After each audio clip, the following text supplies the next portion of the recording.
حيا قيوما سميعا بصيرا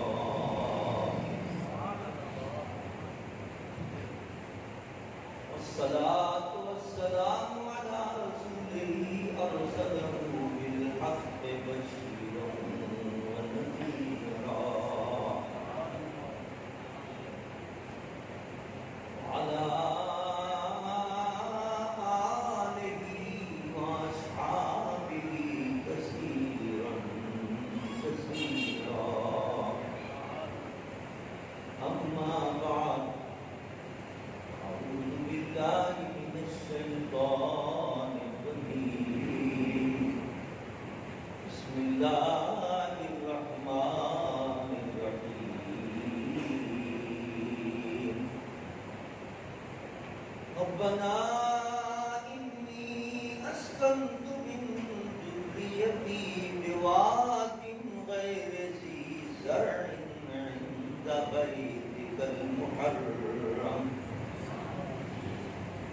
ربنا ليقيموا الصلاة فاجعل أفئدة من الناس تهوي إليهم وارزقهم من الثمرات لعلهم يشكرون صدق الله وصدق رسوله النبي الأمين الكريم ونحن على ذلك لمن الشاهدين والشاكرين والحمد لله رب العالمين إن الله وملائكته يصلون على النبي يا أيها الذين آمنوا صلوا عليه وسلموا تسليما درشی پڑھی اللهم صل على سيدنا ومولانا محمد وعلى آل سيدنا ومولانا محمد بعدد كل ذرة مئة ألف مرة الصلاة والسلام عليك يا رسول الله الصلاة والسلام عليك يا حبيب الله الصلاة والسلام عليك يا رحمة للعالمين وآلك وأصحابك يا شفيع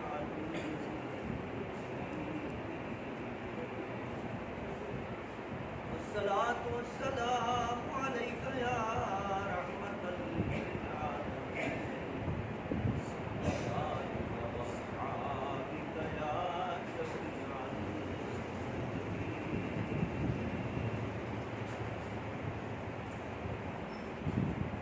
حمد و صلاة کے بعد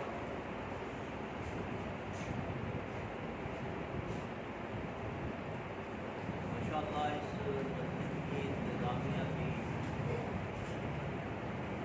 اور اس مسجد کے خطیب حضرت مولانا قاری شہباز صاحب کی قابل مبارکباد ہیں. اس مسجد کے اندر وقتاً فوقتاً محافل سجاتے رہتے ہیں. مختلف علماء کرام کو دعوت دیتے رہتے ہیں. علماء کرام کی پرواہ ہوتے ہیں اور ان کی تعریف سے آپ حضرات مستقیم ہوتے ہیں اور اپنے ایمان اور مکان کو تازہ کرتے ہیں. اللہ تعالیٰ ان سب کی کوششوں کو اپنی بارگاہ میں تعاون کرتے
عبادت رکھنے کی کیا ضرورت ہے؟ اپنے اپنے گھروں میں سب عبادت کر رہے ہیں، نماز بھی پڑھ رہے ہیں، روزے بھی رکھ رہے ہیں، تلاوت قرآن بھی کر رہے ہیں، سب عبادت ہے. لیکن ساری دنیا سے مسلمانوں کو بلایا جاتا ہے کہ آؤ حرمین شریفین کے اندر یہاں آ کر حج کرو اور حج کی عبادت ادا کرو. وجہ کیا ہے؟ یاد رکھیے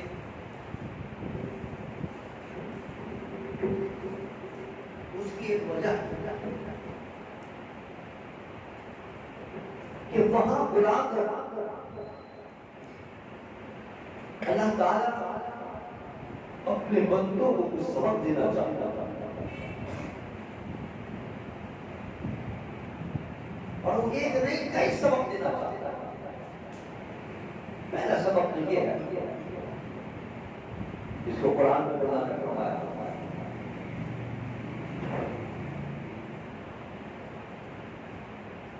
فیہ آیات بینات مقام ابراہیم. یہاں ہم نے بلایا اس لیے کہ یہاں حرمین شریفین میں ہماری بہت سی نشانیاں ہیں، ہم انہیں نشانیاں دکھانا چاہتے ہیں. اللہ کون سی نشانیاں ہیں؟ اور میں سب سے پہلے تو یہ خانہ کعبہ ہماری نشانی. اس کی تاریخ ہماری نگاہ ڈالو کہ حضرت ابراہیم علیہ السلام نے کس طرح اس کی تعمیر کی ہے، اور یہ مکہ معظمہ آباد کس طرح ہوا. تمہیں ہماری قدرت نظر آئے گی، ہماری شان نظر آئے گی، ایمان تمہارا کامل ہوگا.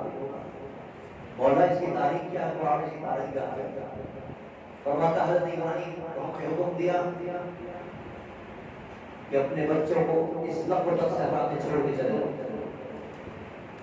حضرت ابراہیم اپنی زوجہ محترمہ حضرت حاجرہ کو لے کر پہنچے. حضرت اسماعیل چھوٹے سے اور ان کو چھوڑا کچھ نہیں لقب صحرا اور وہاں چھوڑ کر جانے لگے. حضرت حاجرہ نے پوچھا کہ ہمیں کہاں چھوڑ کر جا رہے ہو؟ نہ کھانے کو ہے، نہ پانی ہے، نہ پینے کو ہے، کوئی انتظام نہیں. اس کے ملتے پر تم ہمیں چھوڑ کر جا رہے ہو. کوئی جواب نہیں. اللہ کا حکم خاموشی نہیں. حضرت حاجرہ نے پوچھا اچھا اتنا بتا دو کہ اللہ کی حکم پر چھوڑ کے جا رہے ہو. انہوں نے کہا اللہ کے حکم پر چھوڑ. اگر پھر پرواہ نہیں جس کے حکم پہ چھوڑا وہی کوئی نہ کوئی راستہ پیدا کر دے. آپ نے دعا اس دعا کو قرآن میں ربنا انی اسکنت من ذریتی بواد غیر ذی زرع عند بیتک المحرم. اے اللہ یہ میں نے تیرے حکم پر اپنے بچوں کو چھوڑ دیا ہے، لیکن کہاں چھوڑ کے جا رہا ہوں؟ پھر آپ کو کیا جنگل میں چھوڑ کے جا رہا ہوں، سارا میں چھوڑ کے جا رہا ہوں. کوئی درخت نہیں ہے، کوئی پھل والا کوئی درخت نہیں ہے، کوئی کھیت نہیں ہے، کوئی تر چیز نظر نہیں آ رہی ہے، لیکن تیرا حکم میں چھوڑ کے جا رہا ہوں. ربنا ليقيموا الصلاة فاجعل أفئدة من الناس تهوي إليهم. اے اللہ تیرے حکم پر چھوڑا ہے تاکہ یہ نماز پڑھے یہاں عبادت کریں تیری.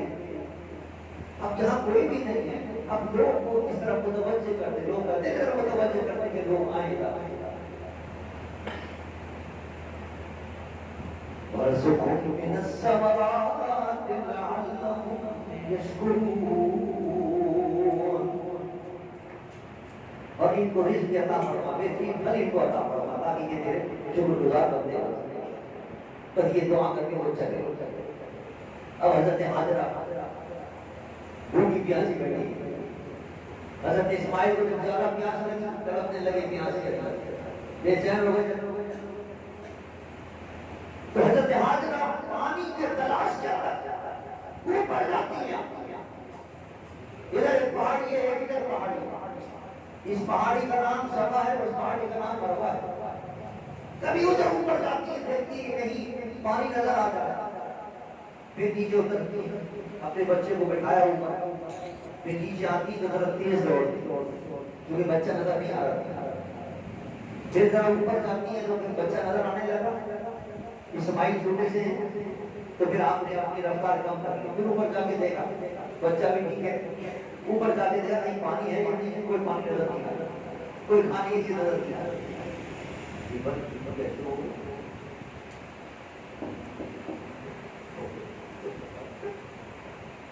صحیح آواز آ رہی ہے؟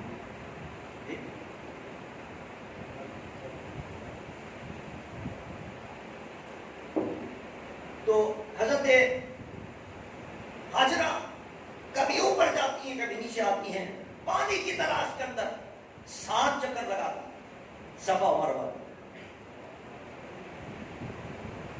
اور پھر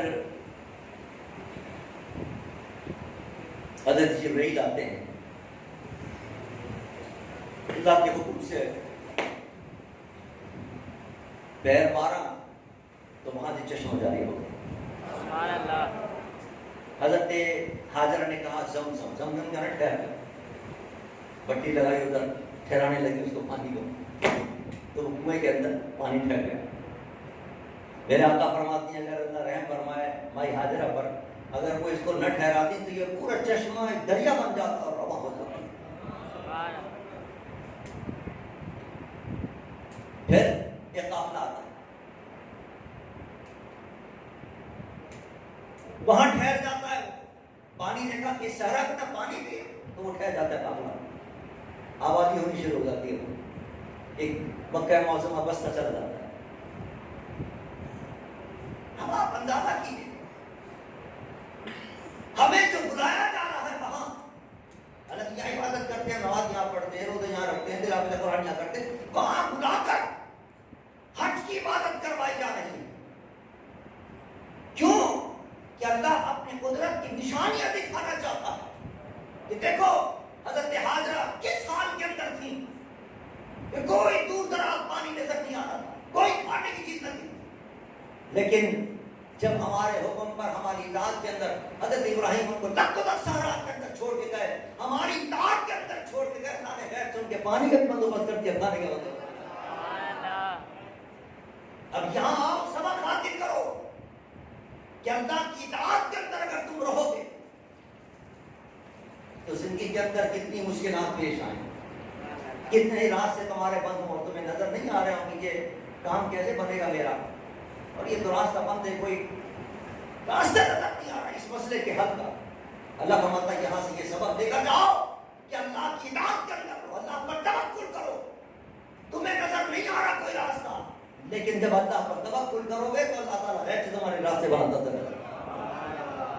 توکل کا سبق دیتا ہے، اللہ کی اطاعت کا سبق دیتا ہے کہ اپنی مشکلات کو حل اگر کرنا چاہتے ہو، اپنی زندگی کی اور اس زندگی کی نہیں اس اخروی زندگی کی مشکل بھی حاصل کرنا چاہتے ہو تو اللہ کی اطاعت کے اندر، اللہ کے رسول کی اطاعت کے اندر آ جاؤ، دین اور دنیا کی کامیابی تو بھی چلی جائے۔ اور پھر دیکھیے قربان جائیں، یہ امتحان تھا، حضرت ابراہیم سے امتحان میں کامیاب ہو گئے، ایسے نہیں بن گئے کریم اللہ۔ حضرت ابراہیم علیہ نبی علیہ السلام خلیل تھے، خلیل اللہ تھے، حضرت موسیٰ علیہ السلام آپ کا لقب ہے خلیل اللہ، اللہ کا دوست۔ دوست بننا آسان کام نہیں ہے، یہ بہت بڑا مرتبہ ہے، اس مرتبہ کے لیے بڑی قربانیاں دینی پڑتی۔ پہلے قربانی تھی کہ اپنے اولاد کو چھوڑ دو ہمارے،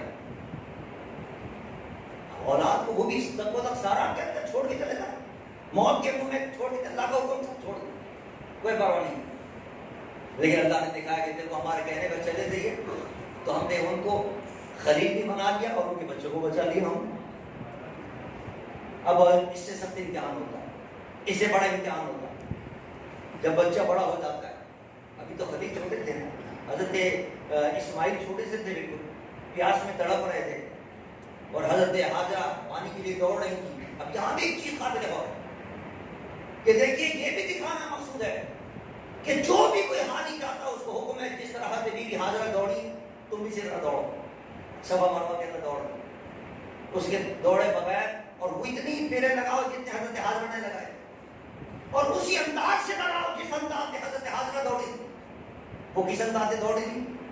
جب اوپر سے آتی تھی تو آہستہ آہستہ آتی تھی اس لیے کہ بچہ نظر آ رہا تھا ان کو, اور جب بہت نیچے ہو جاتی تھی تو بچہ غائب ہو جاتا تھا, نظر نہیں آتا تو دوڑتی تھی وہ نیچے کے حصے کے اندر. پھر ذرا اوپر جاتی تھی پھر بچہ نظر آنے لگتا تھا ان کو تو پھر وہ آہستہ رفتار کر دیا کرتی تھی. اب بھی یہی حکم ہے, جتنے حاجی جاتے ہیں ان کو حکم ہے کہ اوپر سے آؤ آہستہ آؤ. اور بی لینڈ آف دا رینڈ لکھا ہوا ہے وہاں 2 نشان بنے ہوئے ہیں کہ جب ان راستوں پر آؤ تو زیادہ دوڑو, زیادہ تیز دوڑو. وہاں بڑے بڑے اولیاء ہیں, بڑے بڑے علماء ہیں جو کبھی بھی دوڑے نہیں ہیں, لیکن اللہ کے اوپر واقعی میں دوڑنا شروع کر دیا. سب دوڑ رہے ہیں وہاں. کیوں؟ اس لیے کہ رب کائنات یہ بتانا چاہتا ہے کہ مجھے اپنے پیاروں کی ادا پسند ہے. جو پیارے کرتے ہیں تم بھی وہی ادا اختیار کرو گے, تم بھی میرے پیارے بنتے چلو. اولیاء کرام کا یہاں درد یا کیا کہ ان کا طریقہ اختیار کرو. حضرت حاجرہ ہمیں پیاری تھی, اللہ کی بنیت تھی, وہ تو نبی بھی نہیں تھی, ایک اللہ کی پیاری محبوبہ تھی, بنیت تھی وہ, لیکن اللہ کو ان کی ادا پسند آئی اور اللہ نے فرمایا کہ جس طرح یہ دوڑ رہی تم بھی دوڑ.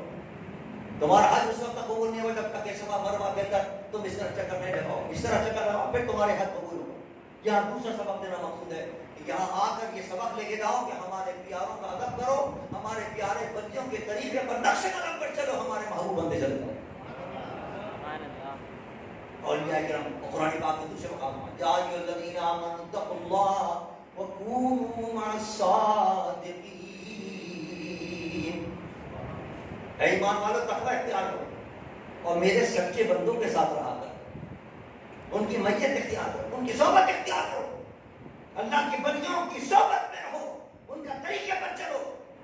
جس طرح وہ کرتے ہیں جس طرح تم کرو تو وہ بھی محبوب بن گئے, ان کے طریقے پر چلو کہ تم بھی محبوب بنتے چلے جاؤ. یہ سبق کئی نہیں, ایک نہیں, کئی سبق دیے جا رہے ہیں حاجیوں کو وہاں بلا کہ دیکھو اللہ کے ولیہ نے جس طرح ہمارا قرب حاصل کیا تم بھی اس طرح قرب حاصل. اب آگے چلیے. حضرت ابراہیم علیہ السلام کا امتحان ایک تو ہو گیا کہ انہوں نے اللہ کے حکم پر اپنے گھر والوں کو سب کو لب و دستار میں چھوڑ دیا. اب اس کے بعد اس سے زیادہ سخت امتحان فرمایا کہ تمہارا بیٹا اب جوان ہو رہا ہے, بڑا ہو گیا ہے, اتنا بڑا ہو گیا ہے کہ اب انگلی پکڑ کر چلنے کے قابل ہو گئے. فلما بلغ معه السعي قال يا بني إني أرى في المنام أني أذبحك فانظر ماذا ترى. جب بچہ چلنے کے قابل ہو گیا, دوڑنے کے قابل ہو گیا, یہ کیوں کہا قرآن میں؟ تب وہ اپنے بیٹے سے پوچھتے ہیں بیٹا انی ارا فی المنام انی اذبحک, مجھے خواب کے اندر حکم ہوا ہے کہ میں تجھے ذبح کر دوں, تیری کیا رائے؟ جس کو ذبح کر رہا ہے اسی سے پوچھیں. اور بیٹا بھی یہ نہیں کہتا کہ ابا کوئی ایسا بھی ابا سنگ دل ہوتا ہے کہ جو بیٹے کو ذبح کرے. فرمایا اللہ کا حکم ہے یا بتی فلما تؤمر ستجدنی انشاءاللہ من الصابرین. ابا جان جو اللہ نے حکم دیا اس میں دیر نہ کیجیے, جلدی اس پر عمل کر دیجیے, مجھے صبر کرنے والا پائیں گے. اب یہ جو سامنے جیسے آپ فارغ ہوئے صفا مروہ سے فارغ ہوئے, طواف سے فارغ ہوئے, اب حکم میں جاؤ مینا کے اندر, اور مینا میں جا کے وہاں ٹھہرو, اور وہاں شیطان 3 ہیں, 3 شیطان کو کم کریے مار.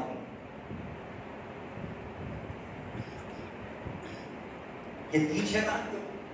اس لیے کہ پہلی جگہ پر حضرت ابراہیم علیہ السلام جب اسماعیل کو لے کر چلے ذبح کرنے کے لیے اللہ کے حکم پر, تو شیطان آ گئے. شیطان نے بہکایا حضرت ابراہیم کو بھی, حضرت اسماعیل کو بہکایا, لیکن آپ نے پتھر مارے اس کو تو بھگا دیا کہ اللہ کے حکم پر میں جا رہا ہوں, اللہ نے جو حکم دیا اس کی رضا میں ہم راضی ہیں. پھر بہکایا دوسری جگہ پر, پھر آپ نے اس کو بھگایا. اللہ نے فرمایا کہ ہمیں اپنے خلیل کی اور خلیل کے پیارے لاڈلے یہ رضا کی پسند آ گئی ہے کہ انہوں نے شیطان کے چال کے اندر نہیں آئے، اس کے بہکائے کے اندر نہیں آئے، ہمارے حکم کی تعمیر کے اندر اپنے بیٹے کو قربان کر دیا۔ جس جگہ پر انہوں نے جہاں شیطان کو مردود کیا ہے اور رد کیا ہے، تم بھی حاجیوں جب جاؤ تو اسی جگہ پر شیطان کو پتھر مار کے ہمارا کو حاضر کرتے چلے جاؤ۔ آپ دیکھیے مسلسل ایک ایک یعنی حج کے جتنے ارکان ہیں، آپ ایک ایک رکن کو دیکھتے چلے جائیں تو اس رکن کے اندر کوئی نہ کوئی سبق ملنا، اس رکن سے کوئی نہ کوئی تاریخ وابستہ ہے، اللہ کے کسی نہ کسی پیارے محبوب نبی کی یا اللہ کے کسی محبوب ولی کا اس سے کوئی نہ کوئی واقعہ منسلک ہوگا جس میں ہمیں اور آپ کو سبق دیا جا رہا ہے، اتنی دور سے گناہ کا سبق دیا جا رہا ہے۔ اس لیے کہ یہ سبق تمہیں وہاں نہیں ملتا، یہاں آؤ اور یہاں کر دیکھو صفا مروہ کیا ہے، یہاں آ کر دیکھو کہ مینا کے اندر جو تم جاتے ہو شیطان کو کنکری مارنے کے لیے، یہ کیا ہے، حقیقت کیا ہے اس کی، حقیقت سمجھ کر پھر اس پر عمل کرو تاکہ جب واپس جاؤ تم تو اپنی زندگی تمہاری بدلی بھی ہو۔ تم واپس جاؤ تو شیطان کے چال میں مت آ جانا، بلکہ اجازت دے کر جاؤ کہ جس طرح حضرت ابراہیم علیہ السلام حضرت اسماعیل نے جس طرح شیطان کا مقابلہ کیا، ہم بھی شیطان کا مقابلہ کریں۔ لیکن یہاں اندازہ کیجیے شیطان کتنا بہکاتا ہے۔ صبح کے اٹھنے کے لیے شیطان بہکاتا ہے، لیکن ابھی تو اور وقت ہے، بات ابھی سوتا رہے، ابھی اور وقت ہے، ذرا سوتا رہے، اب تو اٹھتے نہیں ہیں فجر کی نماز کے لیے، اور اگر اٹھنے کی کوشش بھی کریں گے تو شیطان بہکائے گا۔ ابھی تو بہت سارا وقت ہے، یہ نکلتا ہے سورج نکل آتا ہے، نماز کا دور بہکاتا ہے، شیطان بہکاتا ہے، نماز کے لیے بہکاتا رہ گیا، کوئی دکان میں بیٹھا ہوا ہے تو شیطان بہکائے گا، یہ تو گاہک ہے، گاہک سارے نکل جائیں گے، نماز بعد میں پڑھنے کو پروانے گاہک کو تو نمٹا لے نہیں۔ جب اللہ کا حکم آ گیا، اذان کی آواز آ گئی، حدیث مبارک کے اندر آتا ہے کہ میرے مصطفیٰ اذان کی آواز سنتے تھے تو ایسے بیگانہ ہو جاتے تھے، کسی کو پہچانتے نہیں، یہ کون ہے، رشتہ دار ہے، دوست ہے، عزیز ہے، میرے ساتھی، گانا ہو جاتے تھے، بس سیدھے مسجد کے اندر نکل جاتے تھے نماز۔ ایسی لگن ہونی چاہیے نماز کی کہ جب نماز کا وقت آ جائے تو آدمی سارے کام چھوڑ دے، کتنے نفے کے کام کیوں نہ ہو چھوڑ دے کہ نہیں اب کام نہیں کرنا، بس اب اللہ کی بارگاہ میں حاضر دیں گے۔ شیطان بہکا ہے، بس وسے ڈالتا ہے، آپ جائیں گے زکات دینے کے لیے، شیطان بہکا ہے، اور اتنی ساری زکات، اتنا مال ہے، کہنے میں میری دکان کے اندر کئی کروڑ روپے کا مال ہے اور اس کی زکات تو کئی لاکھ روپے نکلی، یہ تو بڑا مسئلہ بن جائے گا، اتنے لاکھ روپے نکالو زکات، یہ تو بہت مشکل ہے۔ شیطان بہکاتا ہے، اتنے لاکھ روپے تمہارے کام آئیں گے، آج تو بڑی مہنگائی ہو گئی ہے، اب یہ بقرعید کا مہینہ آ رہا ہے، بقرعید کے مہینے کے اندر بھی شیطان بہکا گیا، آج کل تو بڑی مہنگائی ہو گئی ہے، پہلے تو بکرا آ جاتا تھا 2000 کا 3000 کا، پھر بڑھتے بڑھتے 10,000 کا ہوا، پھر 15,000 کا، اس دفعہ تو کہنا ہے بہت ہی مہنگا ہوگا، پتہ نہیں 25 کا 30 کا 40 کا کتنے کا ہوگا۔ چلو پہلے گائے میں حصہ لیا کرتے تھے، 8,000 کا حصہ ہوتا تھا، 10,000 کا آپ کو پتہ نہیں 15 کا کتنا ہوگا، نہیں بھائی کوئی ضرورت نہیں قربانی کرنے کی، بہکاتا ہے شیطان، کیا وہ اتنا پیسہ خرچ کرنا، اور یہ نہیں دیکھتے کہ یہ سستا سودا ہے، اس 10,000 کے اندر اللہ کی رضا مل رہی ہے، رضا جیسی قیمتی چیز مل رہی ہے۔ میرے آقا صلی اللہ علیہ وسلم فرماتے ہیں کہ اس دن بقرعید کے دن اللہ کو قربانی سے زیادہ کوئی عمل پسند نہیں، سب سے زیادہ اللہ کو یہ قربانی پسند۔ صحابہ نے پوچھا ما هذه الذبائح یا رسول اللہ، یا رسول اللہ قربانی کیا ہوتی ہے، ہم کیوں کرتے قربانی؟ سرکار نے فرمایا سنت ابیکم ابراہیم، تمہارے باپ کی سنت ہے۔ حضرت ابراہیم علیہ السلام نے اپنے بیٹے کو لٹا دیا تھا ذبح کرنے کے لیے، چھری رکھی تھی، چلا رہے تھے، چھری چلی تھی، حکم دیا جبرائیل کو، جبرائیل دمبا لے کے آ گئے جنت سے، بجائے اسماعیل کے دمبا ذبح ہو گیا، اسماعیل بچ گئے۔ اللہ فرماتا ہے کہ ہم نے قبول کر لی ان کی قربانی، انہوں نے اپنی دانش کے اندر اپنے بیٹے کو قربان کر دیا تھا، لیکن یہ تو رب کا کرم تھا کہ بیٹے کو بچا لیا اور قربانی کے قبول کر لی۔ ہمیں حکم نہیں بیٹے کو قربان کرنے کا، ورنہ میرے خیال میں دنیا کے اندر شاید ہی کوئی ایک آدمی نکلتا جو اپنے بیٹے کو قربان کرتا۔ یہاں گائے قربان کرنے کا حکم ہے، بکریاں قربان کرنے کا حکم ہے، لیکن وہ بھی ہم سے قربان نہیں ہوتے. کیا محبت ہے اللہ. یہ سبق مل رہا ہے وہاں کے شیطان بہکائے گا تمہیں.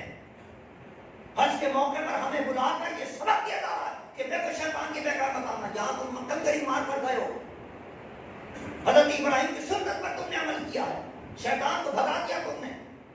لیکن اب پاکستان میں جا کر، اپنے گھر میں جا کر کہیں شیطان کے جال میں مت آ جانا. شیطان بہکائے گا تمہیں، اچھے کاموں سے روکے گا، برے کاموں کی طرف تمہیں لے کے جائے گا. لیکن دیکھو خبردار، وہ نماز چھڑانے کی کوشش کرے گا، نماز مت چھوڑو. وہ تمہیں سنانے کی کوشش کرے گا کہ سوتے رہو، کوئی بات نہیں، نماز قضا ہو گئی تو کیا ہوا، ایک دن کی چلی گئی تو کیا ہوا. ایک وقت کی بھی اگر نماز قضا ہو جائے تو کئی ہزار سال جنت میں جلنا پڑے گا. یہ سبق مل رہا ہے حج کے اندر. انسان کو جا کر یہ سبق دیتا کہ دیکھو حضرت ابراہیم علیہ السلام کے پوری زندگی موجود ہے خانہ کعبہ سے لے کر اور منا تک، اور منا سے لے کر جمرہ عقبہ تک حضرت ابراہیم علیہ السلام کی قربانیوں کی مثالیں بکھری ہوئی. انہوں نے اپنی جان کو بھی قربان کر دیا. ایسی تو نہیں بن گیا خلیل اللہ. خلیل اللہ کے معنی دوست اللہ کا. اللہ کا دوست بننا آسان نہیں ہے. دوست وہی بنتا ہے جو اپنے محبوب کے لیے قربانی دے. اللہ کا حکم آ گیا حضرت ابراہیم کے لیے اپنے خاندان کو قربان کر دو، خاندان کو چھوڑ کے چلے لفظ سہارا کرنا قربان کرے، کوئی پرواہ نہیں، مرتے مر جائے. پھر اللہ تعالیٰ نے کیسی جب اطاعت کی اللہ کی تو دیکھیے آپ زمزم میں نکال دیا. پانی کا انتظام بھی ہو گیا، کھانے کا انتظام بھی، پھل بھی دعا کر کے کہتے نا ربنا انی اسکنت من ذریتی بواد غیر ذی زرع عند بیتک المحرم ربنا لیقیموا الصلاة فاجعل أفئدة من الناس تهوی إلیہم وارزقهم من الثمرات لعلهم يشکرون. اے اللہ ان کو ثمرات پھل بھی بتا. حضرت ابراہیم کی دعا کیسے قبول ہوئی؟ آج سے پوچھئے مکہ معظمہ کے اندر اور مدینہ منورہ کے اندر دنیا کے سب سے بہترین پھل موجود ہوتے ہیں. اعلیٰ سے اعلیٰ پھل مکہ معظمہ مدینہ منورہ میں حضرت ابراہیم کی دعا اللہ نے قبول فرمائی. اس وقت سے چل رہے ہیں، اب تک ہیں اور قیامت تک پھل ملتے رہیں گے ماں آنے والوں کو. یہ سبق ہے. وہاں سے سبق شروع ہوا کہ دیکھو ہماری اطاعت کرنے والوں کو ہم کس طرح دنیاوی زندگی کے اندر بھی کامیاب کرتے ہیں، اخروی زندگی میں بھی کامیاب کرتے ہیں. خلیل بنا دیا حضرت ابراہیم علیہ السلام کو، دوست بنا لیا. خلیل بننا آسان نہیں ہے.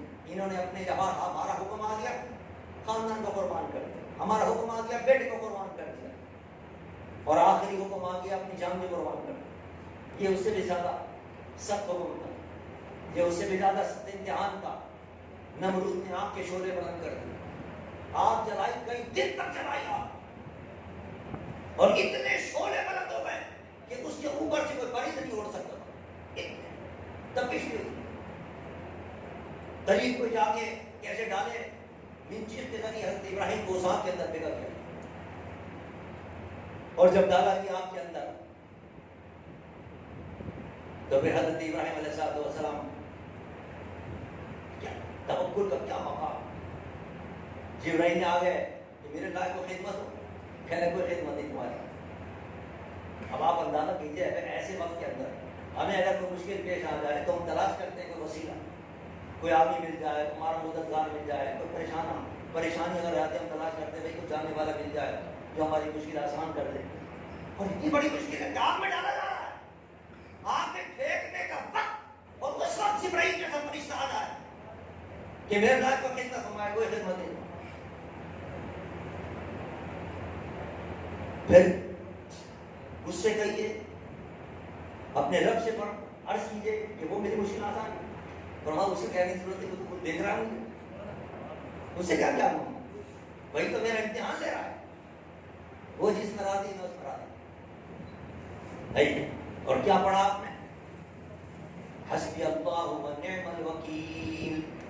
اس وقت یہ دعا پڑھی آپ، میرے لیے اللہ کا، مجھے کسی کی ضرورت نہیں، وہ میرا رب ہے، وہ اگر آگ میں ڈالنا چاہتا ہے مجھے یہ بھی منظور ہے. حسبی اللہ، مجھے اللہ کافی، بڑے بڑے وکیلوں کے لیے بہترین وکیل ہے. بس یہ پڑھتے ہوئے آپ گئے جب آگ میں ڈالا تو اللہ نے حکم دیا یا نار کونی بردم و سلام علی ابراہیم، اے آگ خبردار میرا خلیل آ رہا ہے، ٹھنڈی ہو جا۔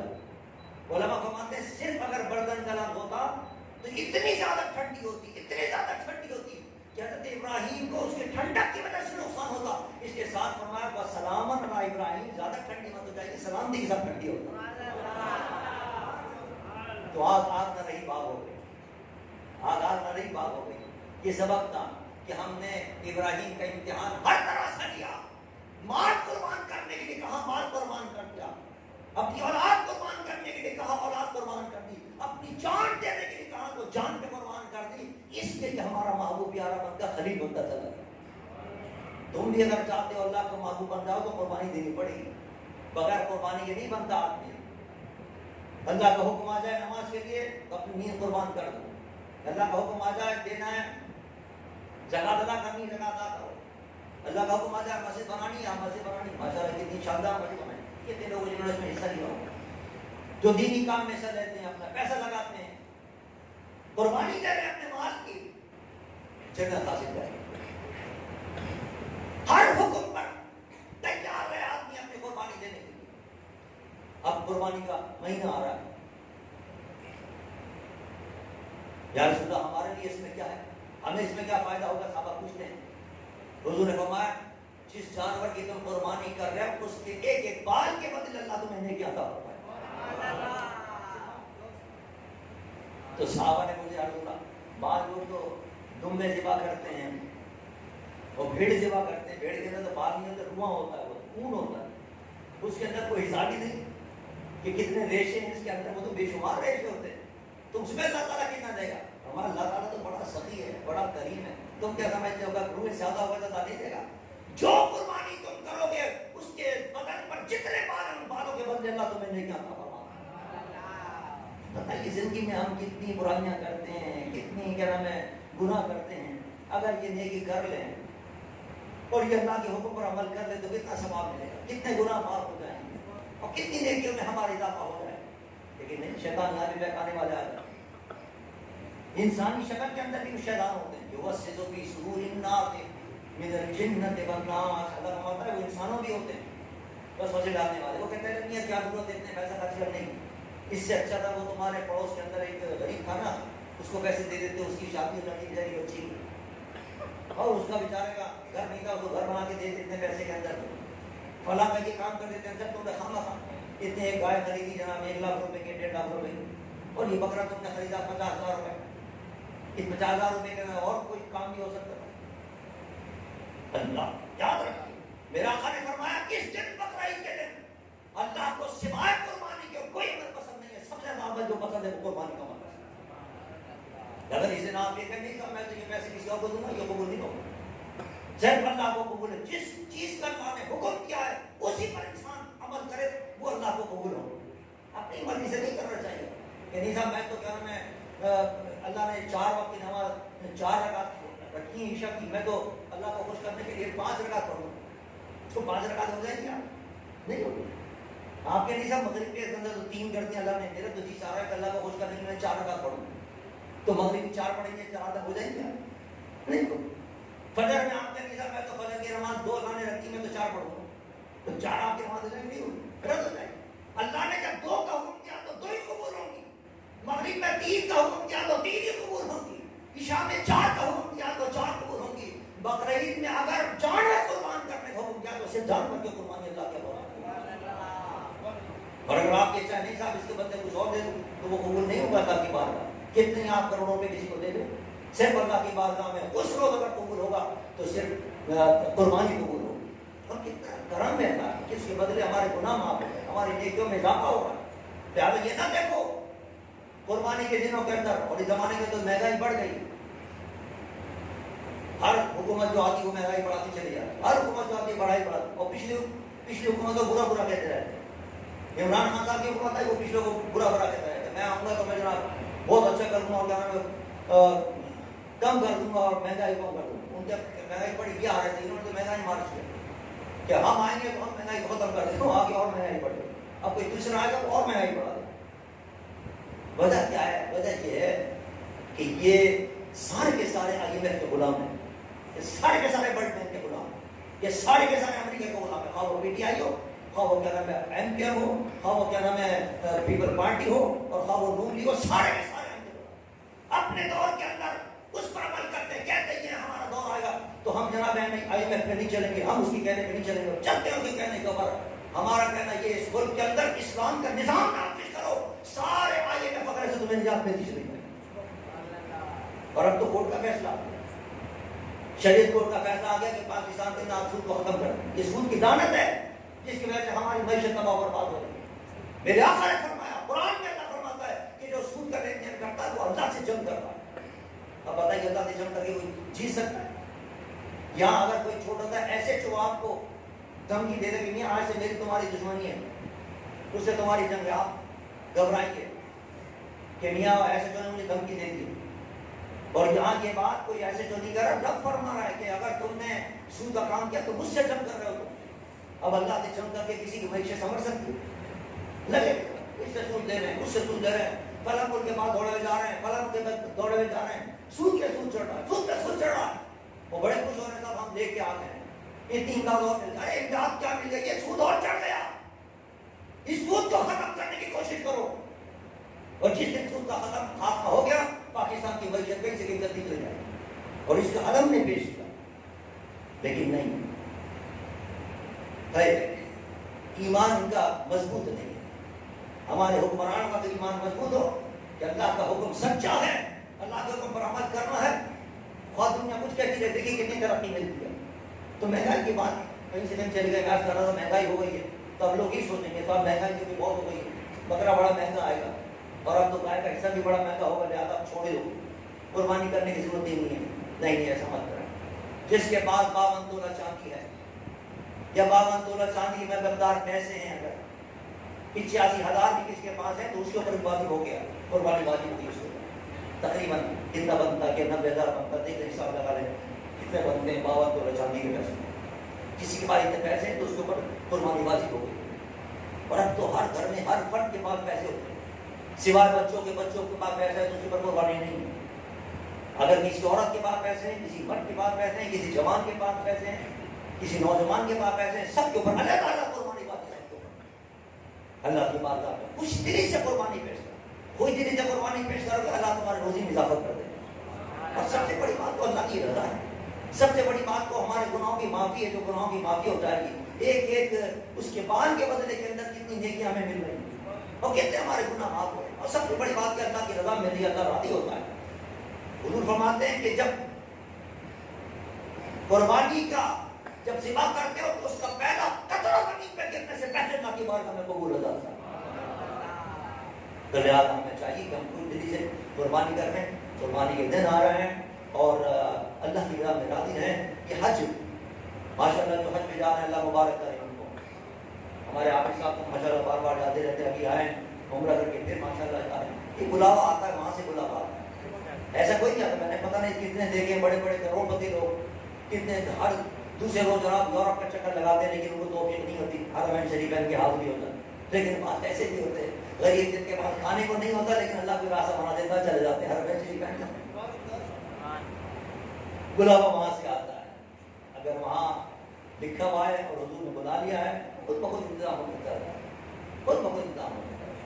بہرحال جو لوگ جا رہے ہیں اللہ ان کو مبارک کرے، اور حضور کے در کی حاضری نصیب فرمائے، اور وہاں کی برکتوں سے مالا مال فرمائے، اور ہمیں اور آپ کو بھی اللہ تعالیٰ بار بار حاضری نصیب فرمائے۔ جو لوگ گئے اللہ ان کو پھر حاضری نصیب فرمائے، اور اپنے محبوب کے در کی حاضری نصیب فرمائے۔ حضور نے فرمایا من زار قبری وجبت لہ شفاعتی، جس نے میرے روضے کی زیارت کر لی، کل قیامت کے دن اس کو بخشوا کر شفاعت کر کے جنت میں لے کے جاؤں گا۔ اس کو واجب ہو گیا، حالانکہ حضور میں تو کوئی چیز ضروری نہیں، لیکن واجب کر کے اس لیے فرمایا کہ یقیناً میں اس کی شفاعت کروں گا، اور یقیناً میں اس کو اپنے ساتھ لے کر جنت کے اندر جاؤں گا جو میرے روضے کی زیارت دے گا۔ اس سے بڑی خوشخبری کیا ہو، اس سے بڑی بات کیا ہوا جو میرے مصطفیٰ عطا فرما رہے ہیں۔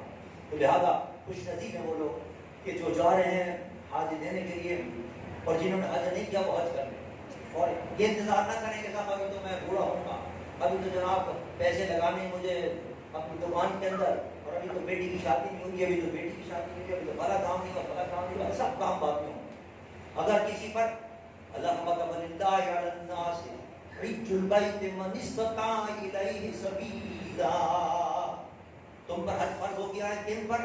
ہر ایک پر حج فرض نہیں ہے، جس کو استطاعت ہو، کتنی استطاعت ہو کہ اس کے پاس اتنا پیسہ ہو کہ وہاں چلا بھی جائے، وہاں کھانے پینے کا انتظام بھی ہو جائے اور اپنے پیچھے بھی لوگوں کے لیے کچھ پیسہ چھوڑ کے چلا جائے، اتنا پیسہ اگر ہے تو اس کے اوپر حج فرض ہو گیا۔ اب اگر اس نے حج نہیں کیا استطاعت کے باوجود تو میرے مصطفیٰ کی ناراضگی دیکھیے، حضور ناراض ہو کر فرماتے ہیں کہ وہ چاہے یہودی ہو کر مرے کہ نصرانی ہو کر، میرا کوئی واسطہ نہیں، اتنے ناراض ہوتے ہیں حضور سے۔ اگر حضور کا واسطہ ہم سے نہیں رہے گا تو پھر ہم کہاں جائیں گے؟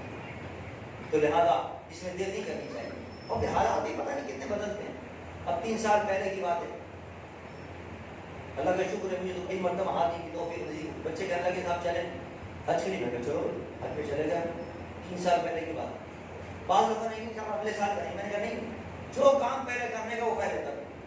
اب 3 سال پہلے ہم نے حج کر لیا، اچھا ہوا، اس کے بعد کرونا آ گیا، کرونا کے بعد حج بند ہو گیا، دوسرے سال حج بند ہو گیا، اور اس سال سننا ہے کہ وہ کیا نام ہے ریاض الجنہ کے اندر پابندی لگ گئی، اجازت لے کے جاؤ ورنہ اگر جاؤ تم پر جرمانہ ہو گیا، جیل بند کر دیں گے۔